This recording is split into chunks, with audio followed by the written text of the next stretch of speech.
Happy Wednesday, Bobcats. All right. So, yesterday we learned that Peter's parents are expecting another baby due in February, and Peter is a fifth grader. Fudge is now 4 years old, and Peter's going to run away because he's not interested, but he ends up staying. So, chapter 2 is called Coochie Coochie Coo.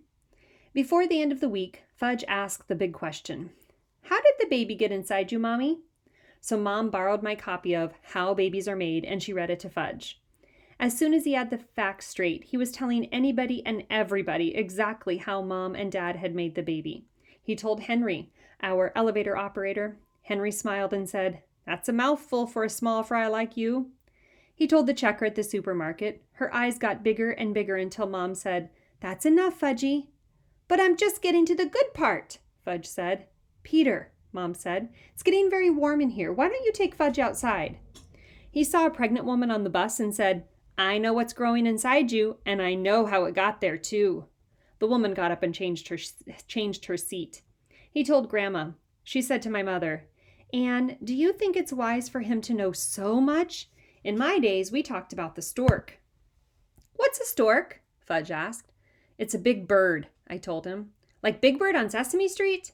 "Not exactly." "I like birds," Fudge said. "I want to be one when I grow up." "You can't be a bird," Grandma said. "Why not?" "Because you're a boy." "So what?"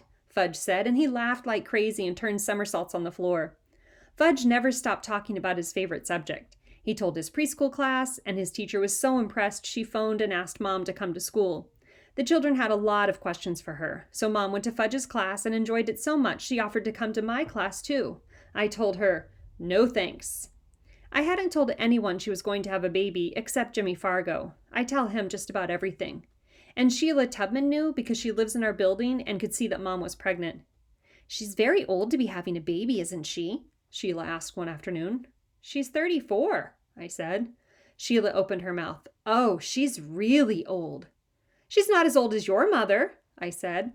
I had no idea how old Mrs. Tubman was, but Sheila's sister Libby was 13, so I guessed that Mrs. Tubman was older than Mom. "But you don't see my mother having a baby, do you?" Sheila asked. "No, but..." I couldn't think of anything else to say. I didn't understand what she was getting at anyway. When I went upstairs, I asked Mom, "Isn't 34 old to be having a baby?"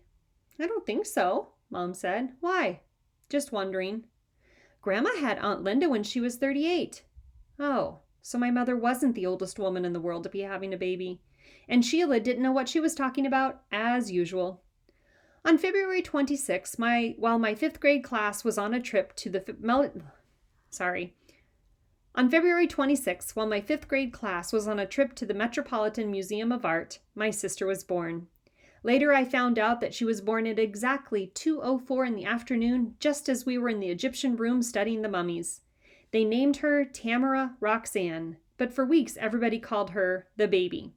"The baby is crying. The baby is hungry. Shh, the baby is sleeping." Soon, instead of calling her the baby, Mom started saying dumb things like, "How's my little Tootsie Wootsie?" as if the baby could answer her. "Does my little Tootsie Wootsie need to be changed?" "Yes, almost always." "Does my little Tootsie Wootsie need a feeding?" "Yes, almost always." And Mom's little Tootsie Wootsie never slept more than 2 hours at a time. Every night I'd wake up to her howls. Turtle, who slept at the foot of my bed, woke up too. Then he'd howl along with her, a regular duet. By the time she was 1 month old, everybody was calling her Tootsie. Right away, I could see that there would be problems. I tried to warn my mother and father. When she goes to school with a name like that, the kids are going to tease her. They'll call her Tootsie Roll or worse. Mom and Dad just laughed. "Oh, Peter, you're so funny." Only I wasn't being funny at all. I knew what I was talking about. But there was nothing I could do about it. I had a brother called Fudge, and now I had a sister called Tootsie. Maybe what my parents really wanted was a candy factory. I wondered how come I got off so easy. Tootsie was much smaller than I'd expected, but she was tough. I found that out when Fudge tried to pull off her toes. "I just wanted to see what would happen," he explained when Tootsie screamed. "You must never do that again," Mom told him. "How would you like it if Peter tried to pull off your toes?" I couldn't help laughing at that one. "Peter knows my toes don't come off," Fudge said. "Well, neither do Tootsie's," Mom said. One afternoon when I came home from school, Tootsie wasn't in her crib. I figured Mom was feeding her, so I went to her bedroom to say hello. Mom was lying on her bed with her hands over her eyes. "Hi," I said. "Where's Tootsie?" In her crib asleep," Mom muttered. "No, she's not." "Of course she is. I just put her down a few minutes ago." "I looked in her crib, and I'm telling you, she's not there." Mom took her hands away from her face. "What are you saying, Peter?" "Mom, Tootsie's not in her crib. That's all I'm saying." Mom jumped up. "Then where is she?" We both ran down the hall and into the area where we used to eat. Mom looked into her crib, but Tootsie wasn't there. "Oh no," Mom cried. "She's been kidnapped." Who'd want her? As soon as I said it, I was sorry. "Call the police, Peter," Mom said. "No, wait, call Dad first. No, call the police. Dial 911. "Wait a minute, Mom," I said. "Where's Fudge?" "Fudge? In his room, I guess. He was listening to tapes when I put Tootsie down for a nap." She looked thoughtful for a minute.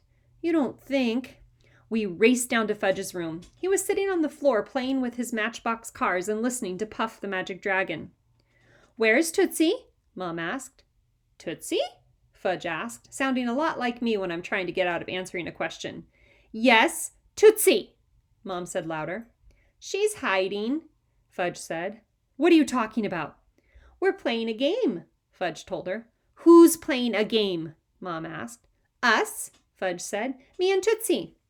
"Tootsie can't play. She's too young for games." "I help her," Fudge said. "I help her hide." "Fudge," Mom said, and I could tell that in another minute she'd really let him have it. "Where is Tootsie?" "I can't tell. She'll be mad." Just as my mother was about to explode, I had an idea. "Let's play hot and cold," I said to Fudge. "You follow me, and when I get close to Tootsie, you say hot. And when I get far away from her, you say cold. Get it?" "I like games," Fudge said. "Okay, ready?" "Ready." "Let's go." I walked down the hall to the living room. "Cold, cold, cold," Fudge sang. I went into the kitchen. "Cold, cold, cold." I walked into the front hall. "Hot! Oh, hot!" Fudge cried.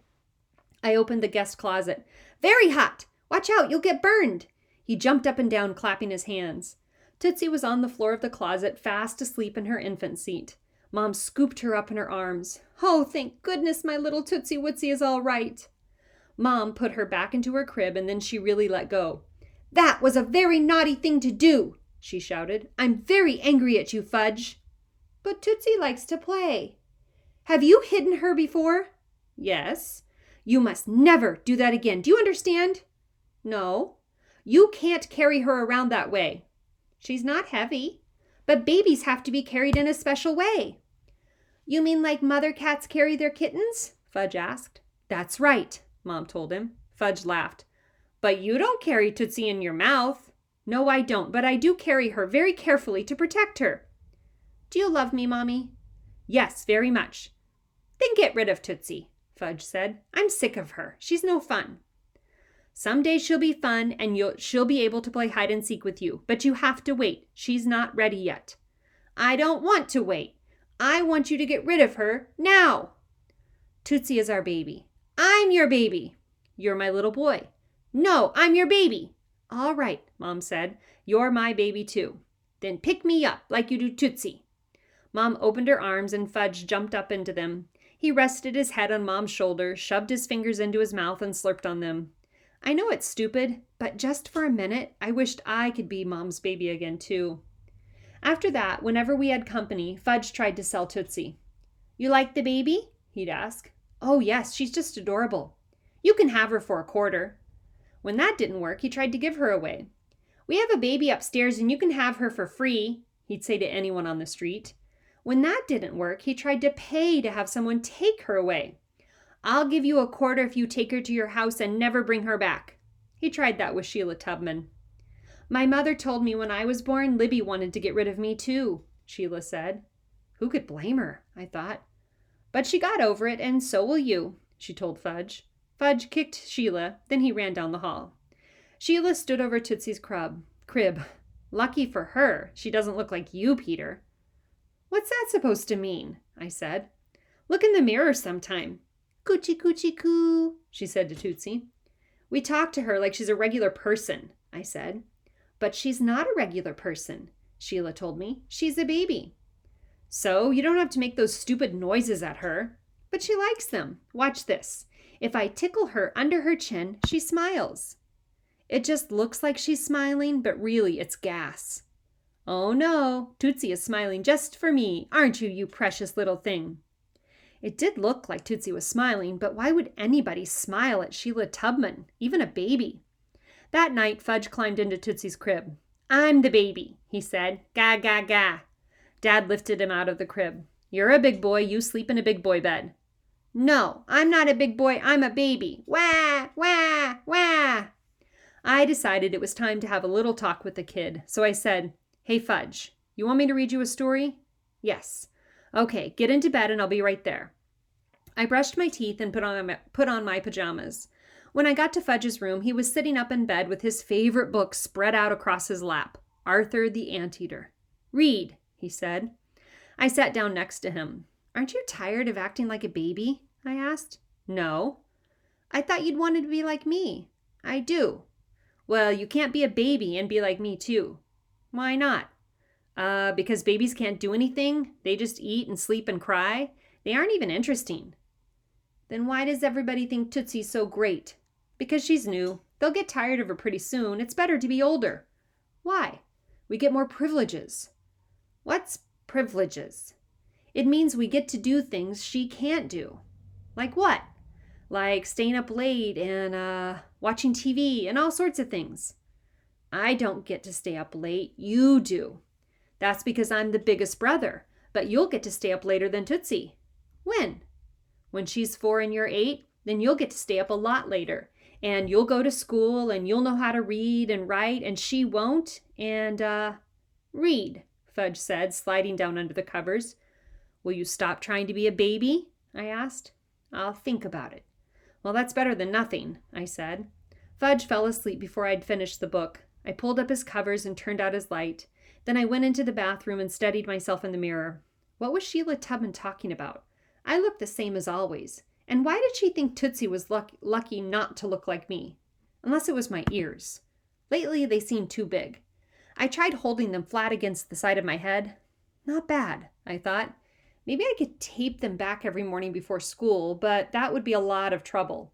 If I grew my hair longer, I could hide them. Yes, that's what I'd do. Grow my hair until it covered my ears. I yawned. When I yawn while I'm looking in the mirror, I can see my tonsils. I went to my room, got into bed, and fell asleep. Who cared what Sheila Tubman thought anyway?